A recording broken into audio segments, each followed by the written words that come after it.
Hello and welcome to today's Triennial conversation with Faye Toogood.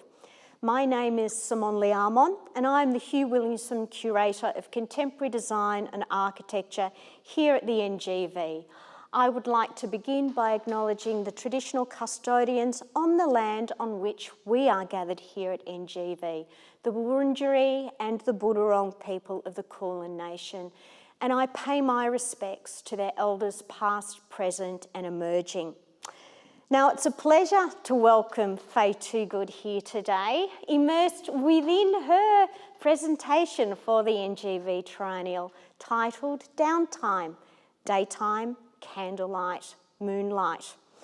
Faye probably needs no introduction, but allow me to indulge. She's a British artist and designer who works across interior, furniture, sculpture, textile and object design.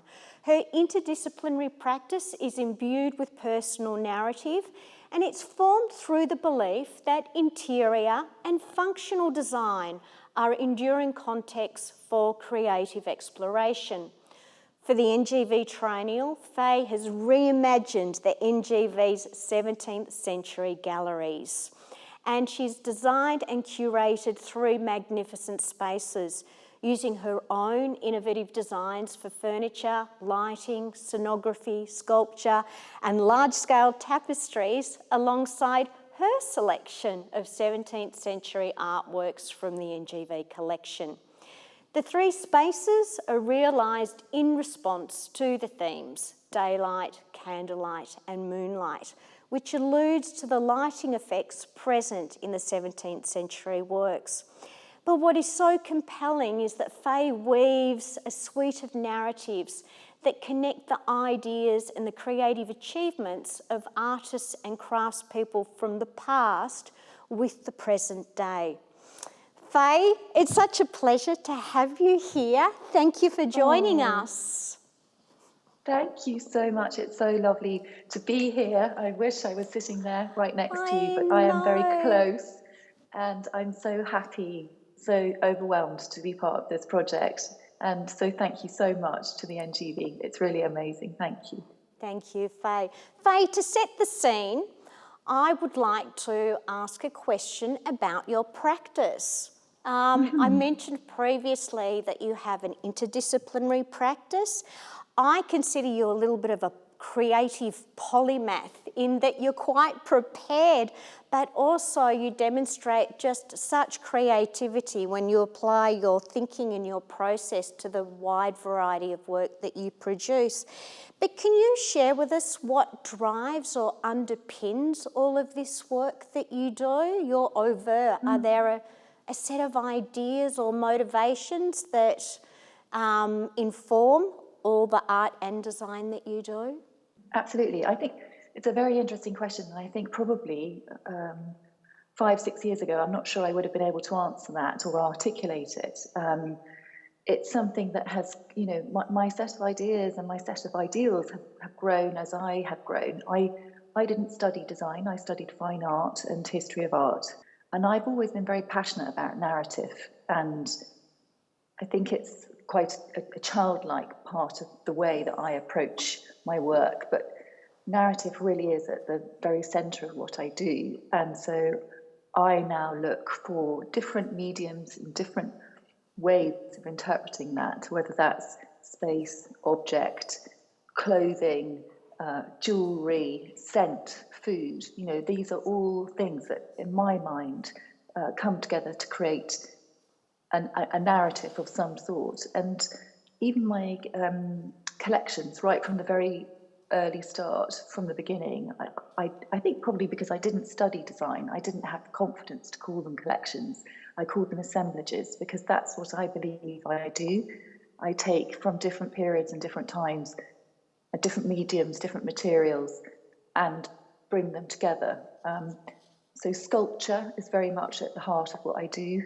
Landscape and materials, those are the kind of 3 fundamentals, but essentially everything is based, I think, in intuition, you know, and that's happened all the way through my career, and sensibility and intuition is a big part of my work.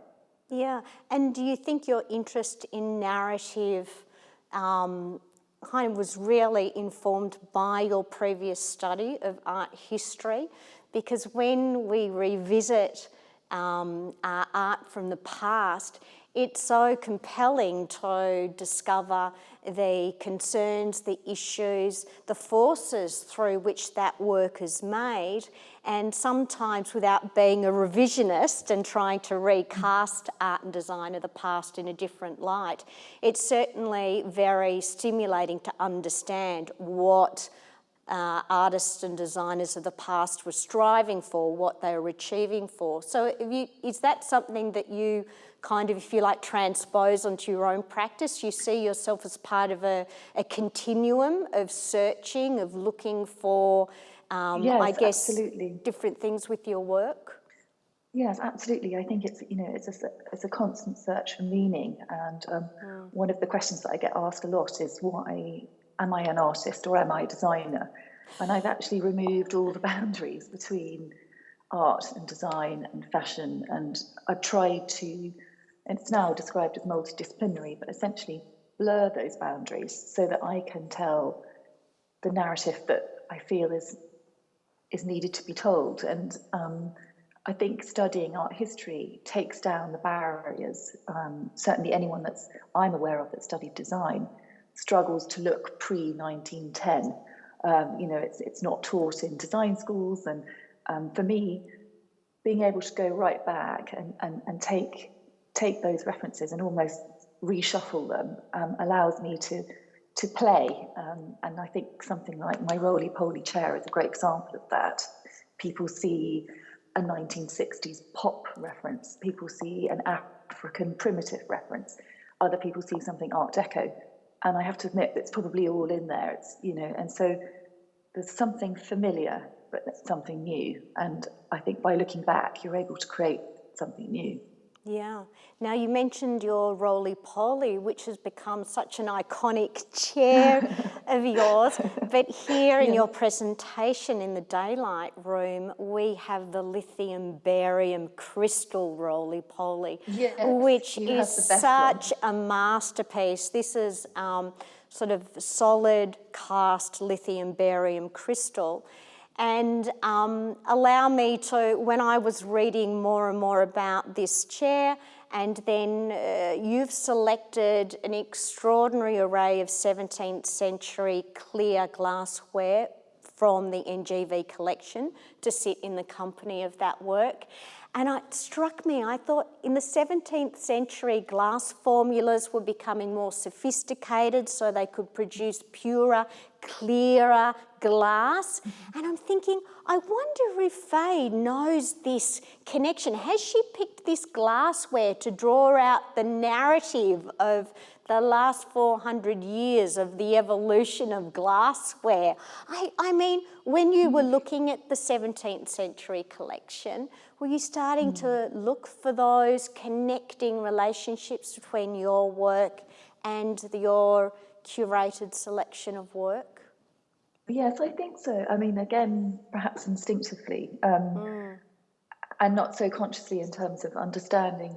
I don't always understand why I'm connected them, but I think absolutely there's something about glass that has always fascinated me. Right from an early age, I collected glass objects, anything I could find in glass, from sea glass to moulded sweet jars, anything that I could find. And there's something so magical about glass. And for me to have access to that 17th century collection has just been like a child in a sweet shop, because there's something so elemental about glass. It is demonstrating our ability as human beings in terms of technology. In order to make that chair, the kiln has to be very large. It takes 6 months to cure. We have lost many chairs because they crack. I'm really, really pushing the boundaries of glass manufacturing in that chair, as are those incredible pieces from the museum. And I think there's something in that watery, special, elemental quality about glass. It talks about technology, but it also talks about something, sort of quintessentially elemental about the way that we live. Glass is it's magical, it's watery, it's special, it's transparent. It takes you somewhere else. It's very special material, I think. And you mentioned its relationship to technology, because the invention, if you like, of clear glass led to lenses for telescopes, lenses for microscopes. So it's really in the 17th century that we see the origins of modern technology. And really, it's not lost on me that it falls into the narrative of looking and aiding sight. And I really think, aiding sight. So let's return to the presentation in the Triennial. I've mentioned there are 3 rooms. Can you share with our viewers how you worked with the 17th century collection to draw out the themes to inform your 3 rooms, and then really how you went, what was your process, how you went about conceiving the 3 spaces? So when I was first approached by you and NGV to create a space, it sort of became immediately obvious that those rooms were the right place for me. That that's kind of where I feel at home, actually. In terms of the light levels, British light is very low and grey. Today even it's extremely dark, even though it's the morning. I feel very at home in that period, and so you very cleverly connected me with that period of and those galleries, and the significance of light being a big subject matter of Triennale. For me, immediately I realised I wanted to tackle the absence of light and not just create a chandelier or a way of lighting a space. I actually wanted to interact with the objects in those rooms and to reconfigure them and to look at them differently. So in terms of the themes, it's very much about sun and moon, nature and culture, still life, death. These are major themes within the works of art in those galleries. And the more I researched into light, I realised that it's actually about the progression of light during the day. So moving from daylight through to candlelight in the evening, through to moonlight at night. And so it became obvious I needed 3 rooms to tell that allegory, to tell that story. So Faye, the connections you weave through your entire installation between your works and the works in the 17th century collection really opened my eyes to the role of the domestic interior and the relationship to certain typologies, whether they be objects, design, decorative arts, and of course art. And really some of the links or conceptual ties you're referring to were real breakthroughs in relationship to cultural and social ideas. So can you talk to me about the Candlelight room? Because you were really referring to a specific type of interior that was rising through the 17th century and had a huge, enormous effect on the way that we share ideas and share knowledge. So can you speak more about your ideas about this space? Yes, and the Candlelight, I think, is for me, very special room. You move from the nature of the daylight room inside into a domestic setting. And I really wanted to create a space where you might feel like you're walking into one of those interiors, having been very passionate about interiors and studied the history of art and that period. I'm fascinated by those particular interiors, the way that they combined their objects and the paintings, the way that essentially everything would have been seen, through daylight or very discreet, low-level candlelight, and so it was sort of readdressing that in a gallery format. It's not always easy to present works in that way. So all around the walls in this space, I've created wall hangings that demonstrate and illustrate a domestic setting. So kind of roughly, very roughly sketched in sepia and dark tones all around the room are these illusions and of a domestic interior, a slight chair, a little edge of a frame, a vase, just a nod to those interiors, and placed the collection of portraits. So this is all about these amazing portraits. So to be able to access a Rembrandt and to place a Rembrandt in a room is just beyond exciting, to be able to put my work next to a Rembrandt. In fact, to have a wall painting by me with a Rembrandt on top of it is even more extraordinary. So all around the edge of the room are these incredible portraits that are themselves, very dark. The faces emerge out of it. But I am there in spirit and also physically, because in the centre of the room are my own family portraits, and they are my family busts. And I'm there, my children are there, important people in my life are there in those 6 busts, which are interacting with those portraits. And I think these sorts of spaces are, in my mind, when I was creating it, particularly as a woman, this is the sort of space where you would have been able to, like a salon almost, converse and learn and share your cultural ideas. And so for me, this is the space that I see myself engaging in, friends, people gathering and discussing the works, but also, what's going on in the world at the moment. So I feel like hopefully this is a space for enlightenment. And you mentioned the salon, and I guess, it's hard to imagine a world without museums or galleries. But we must remember that, the museum or the public gallery as we understand it today, where we see these works from the past hanging on the wall, that has grown. That's an invention, essentially, of the 18th century. In the 17th century, it was the rise of the salon movement, where people, most of noble families would open up their domestic interiors, and the paintings would be hanging on the walls. The busts, the classical busts of other family members or other notable people would be in the space.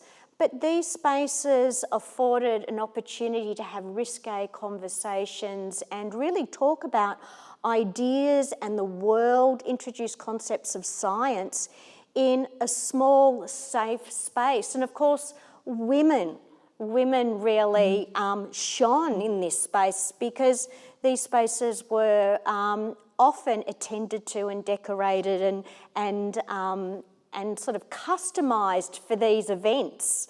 Really kind of extraordinary forms of hospitality. Come over and have a great conversation. So I love the fact that you've picked up on this history and almost converted a room within our 17th century galleries, taken it back to the 17th century, back to the salon, the domestic interior.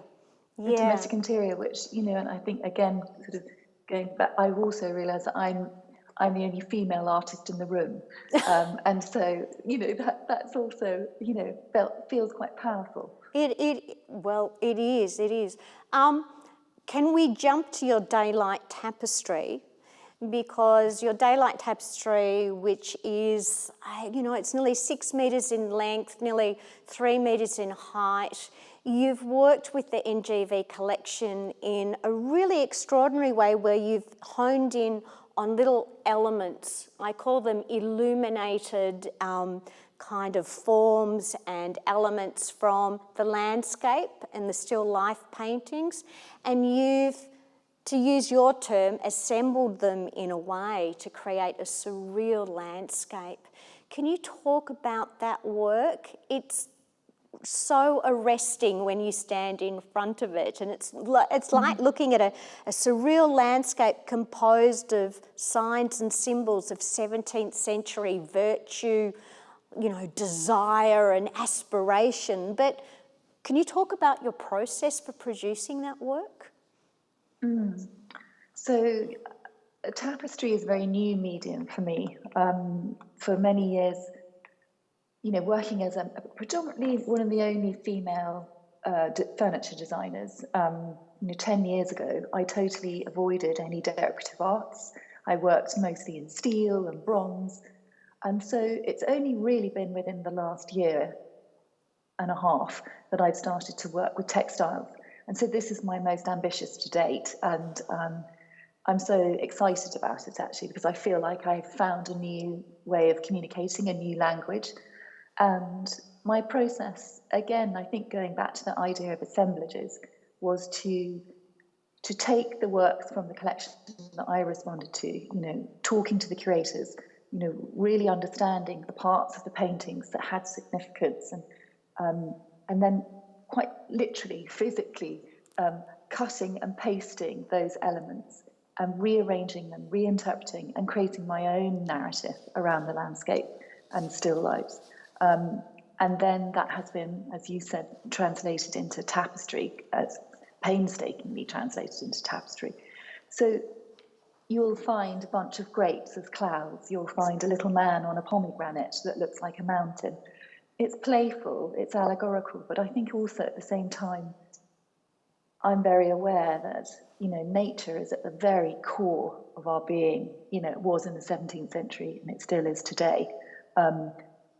And we play with it, we often misuse it, we often misbehave with nature, but at the same time, it always consumes us. It takes us over. It's very powerful, as we're discovering right at this moment. And so we can play all we like with nature, but essentially, nature comes first, and she's in charge. And so in my tapestry, although I'm playing around with the natural scene, it's the power of nature for me that's so overwhelming. Yeah, but I think the tapestry also reminds us that, really since the 17th century, and I guess the rise of capitalism, where land was commodified, it was worked, agriculture sort of took off to a point where, the wealth that was generated from the land, what became a significant contributor to sovereign and economies, to economies globally. I look at your tapestry and I see almost a 17th century allegory of early capitalism. And I think, my goodness, we are still working the land today to sort of generate our riches. And that's what I find, so interesting about the work, how we can reference signs, symbols, motifs from the past, but we can draw contemporary associations which are still resonate today through the assemblage of those. Absolutely, and I found that in every single room, actually. The continuum. I think certainly amongst my generation, I think that period of time is quite unfashionable. Dare I say it, and has been overlooked for quite some time.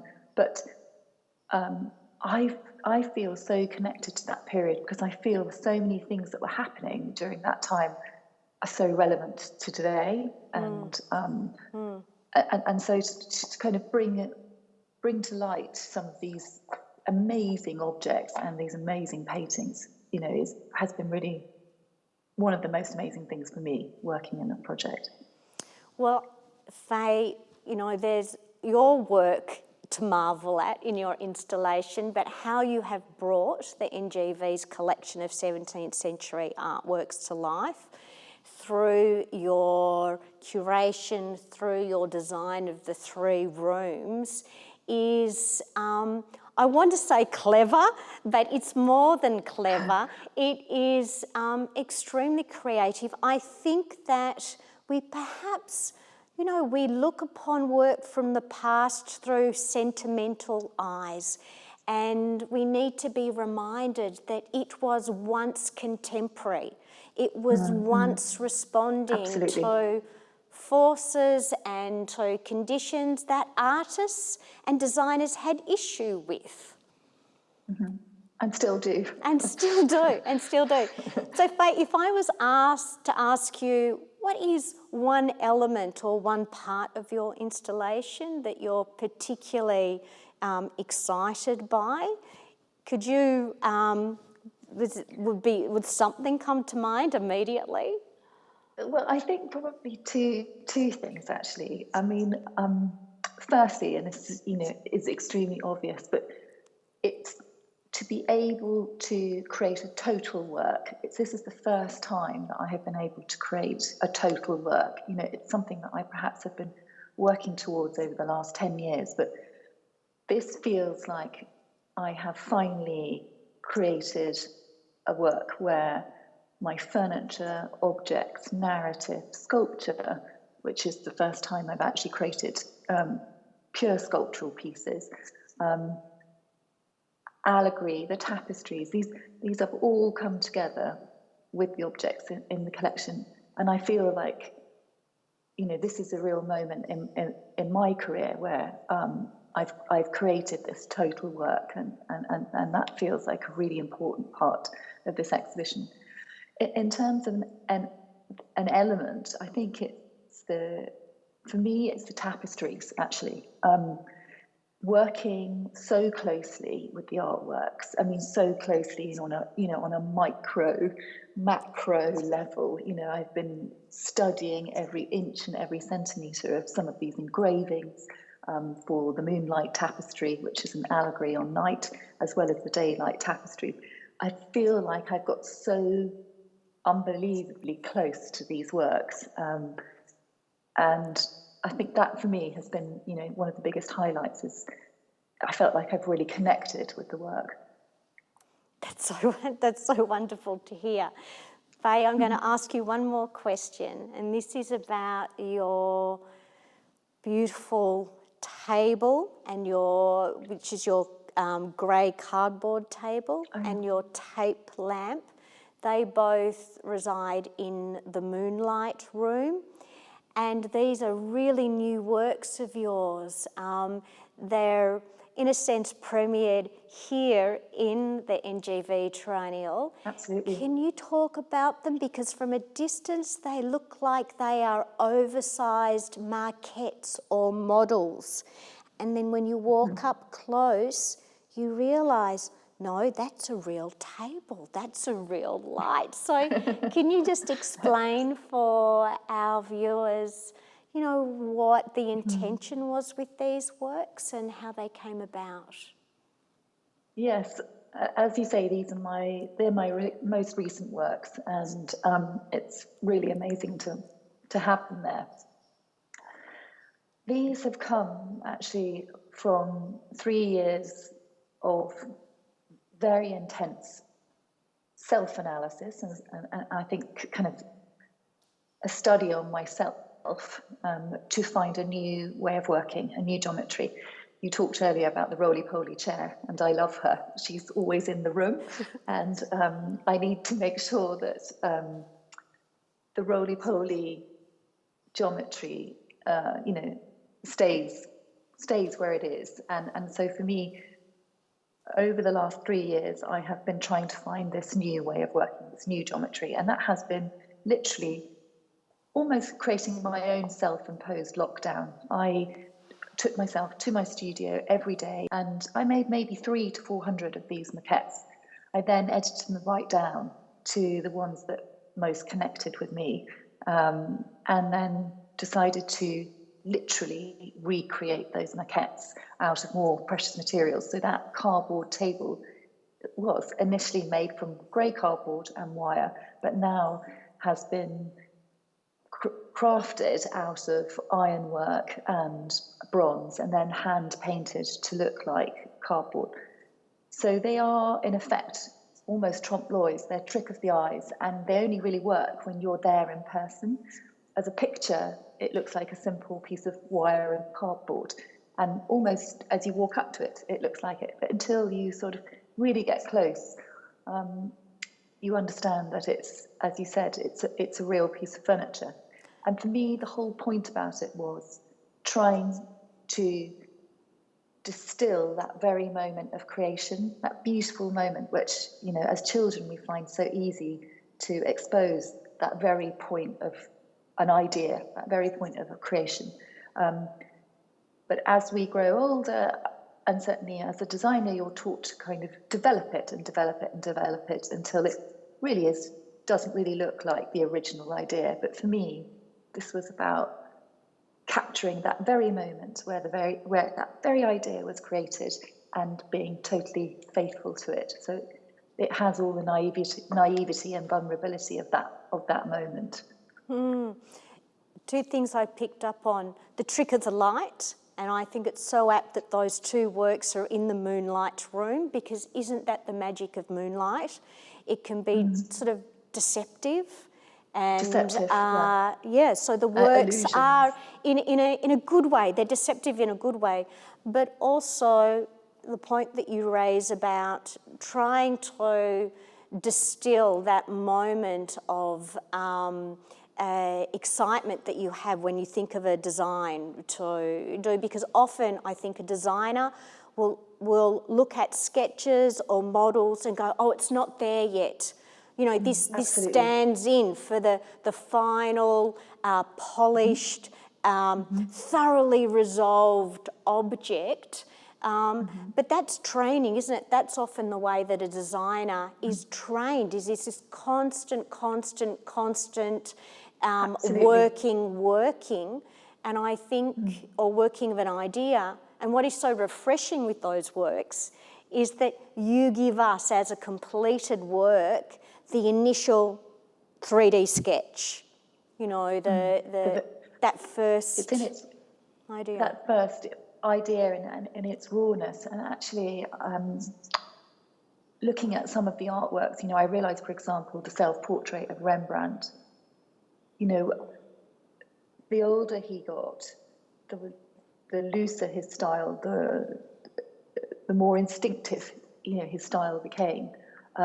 And just a few brushstrokes were enough to tell the story, to tell that picture. And so I think sometimes it's pulling back, in the end, allows people to connect more. And that's something I'm playing with at the moment, is exposing that vulnerability, exposing that rawness.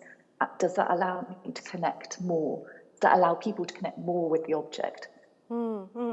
But you've just reminded me of something that I've heard many artists and designers talk about. You start being very loose and expressive, and then you tighten up, and then you spend the rest of your career trying to loosen up.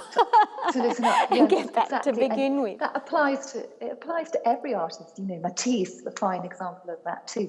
You know, it's so interesting. Exactly, you start as a child, and then I think, you know, you return to that childlike way of working and the instinctive way of working.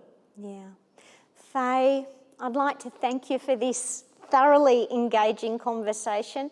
I could talk with you all night about your presentation. So once again, congratulations. It's sad that you can't be here in person to see your work, but it is truly amazing. And I know that I use the word immersive way too much, but it's so apt in this case, because your installation is one that you need to experience in a sense that you physically feel moved by, you know, moving through the space. So Faye, thank you so much, and we look forward to speaking again. Thank you so much. It's been an incredible experience for me, and I'm also sad that I'm not there, but I have one of those family busts is me as a self-portrait, so I am there with my family. Which one? You have to guess. I haven't told anybody. Guess. All right. Okay. All right. Thank you so much. Thank you.